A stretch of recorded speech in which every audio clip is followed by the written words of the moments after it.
warahmatullahi wabarakatuh. Kembali lagi di channel Deham Family. Di video kali ini aku mau sharing tentang tips cepat cara hamil setelah haid. Aku udah rangkum beberapa poin untuk dijelaskan di video ini. Nah, yang pertama di sini kalian harus tahu dulu range masa ovulasi kalian. Aku menggunakan aplikasi untuk mengetahui masa ovulasi aku. Aku pakai aplikasi Hawa.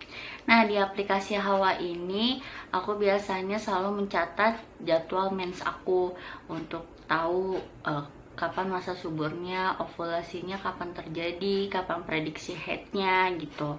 Ini aku ngasih contoh aplikasi Hawaku ya. Terakhir aku tuh mens tanggal 25 September 2019 sampai 30 September 2019. Nah, biasanya di Hawa ini keterangannya tuh warnanya merah kalau misalnya kita haid. Kita geser. Nah, untuk yang warna kuning ini masa subur. Nah, masa subur aku itu dari tanggal 4 sampai tanggal 13. Nah, kebetulan aku tuh waktu itu nikah tanggal 5 Oktober 2019. Otomatis waktu pas aku nikah itu lagi masa suburnya. Di sini kan masa ovulasi aku itu sekitar tanggal 9 Oktober 2019. Karena ini hanya prediksi, aplikasi juga pun bisa salah, makanya kita nggak tahu nih kapan masa ovulasi itu terjadi, makanya kita harus tahu dulu nih range-nya. Nah, poin yang kedua, setelah kita tahu range masa ovulasinya, kita sering hubungan badan. Kenapa? Karena kan kita dari range masa subur itu kan kita nggak tahu nih kapan si ovulasi atau sel telur itu dikeluarkan. Oleh karena itu kita harus sering-sering hubungan badan, atau kita ibarat itu kayak nabung sperma di tuba Volvide. Nah, yang ketiga itu aku selalu memberikan sugesti positif ke dalam diri aku. Nah, contohnya kayak gini, kalian bisa minta bantuan suami kalian untuk melakukan nih. Sini Bi, sini. Ini dia suami aku.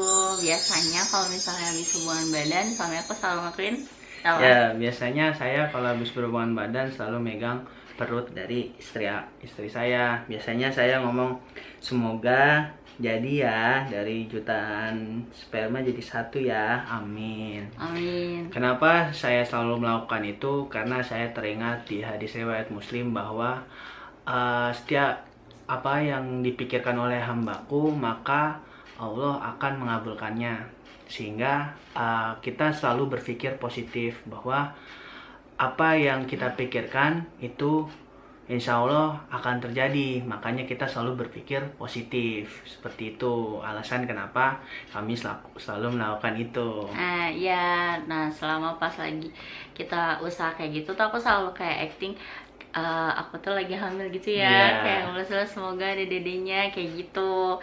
Nah, menurut penelitian juga tuh kalau misalnya pemikiran dan sugesti yang positif tuh dapat memberikan dampak yang positif juga ke diri kita, sebaliknya. Jadi penting banget untuk memberikan sugesti ke dalam diri kita.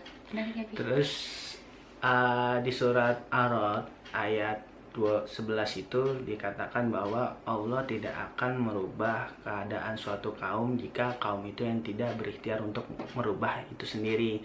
Oleh sebab itu maka kita harus selalu ikhtiar dan juga selalu berpikir positif, karena Allah juga berdasarkan prasangka hambanya gitu. Jadi ya selalu berpikir positif dan selalu ikhtiar gitu. Nah, makanya buat kalian yang lagi usaha, jangan lupa untuk memberikan sugesti yang positif untuk kita, dan jangan lupa untuk doa. Nah, poin yang keempat nih adalah poin yang sangat penting. Ada 3 hal besar yang gak bisa tiga-tiganya itu terlepaskan.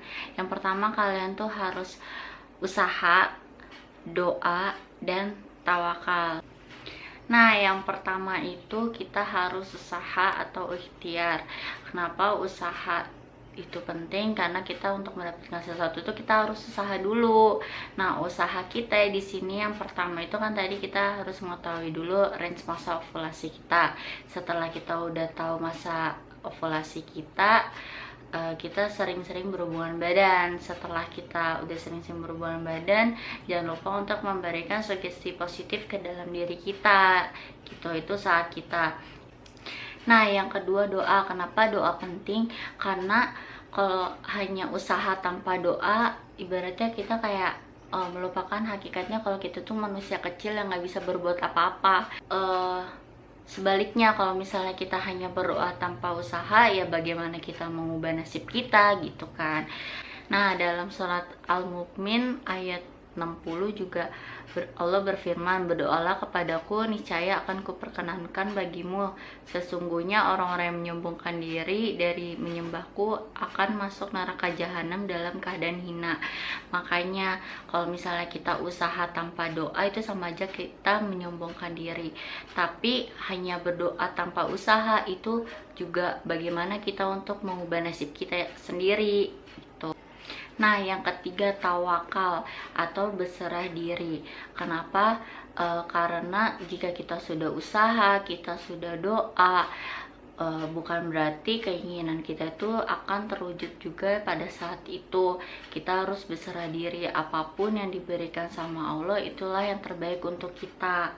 Seperti surat At-Talaq ayat 2-3, barang siapa yang bertakwa kepada Allah, niscaya dia akan memberikan jalan keluar untuknya atas semua segala urusannya gitu. Jadi kita jangan lupa untuk usaha, doa, tawakal. Nah, itu tadi beberapa tips cara cepat hamil setelah haid.